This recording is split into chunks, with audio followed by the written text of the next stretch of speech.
और खबरों की शुरुआत करेंगे केरल से आ रही अफसोसनाक खबर के साथ। कोची में बहरिया का तरबियती ग्लाइडर हादसे का शिकार हो गया है और अभी तक की इत्तलात के मुताबिक बहरिया के एक ऑफिसर और एक मल्लाह की मौत की खबर है।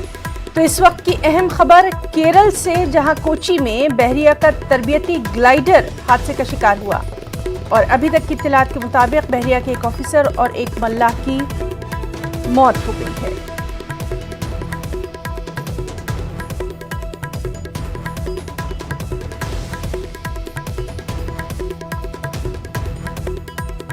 तो खबर केरल से, जहां कोची में बहरिया का ट्रेनिंग ग्लाइडर हादसे का शिकार हो गया और इसमें बहरिया के एक ऑफिसर और एक मल्लाह की मौत की खबर है।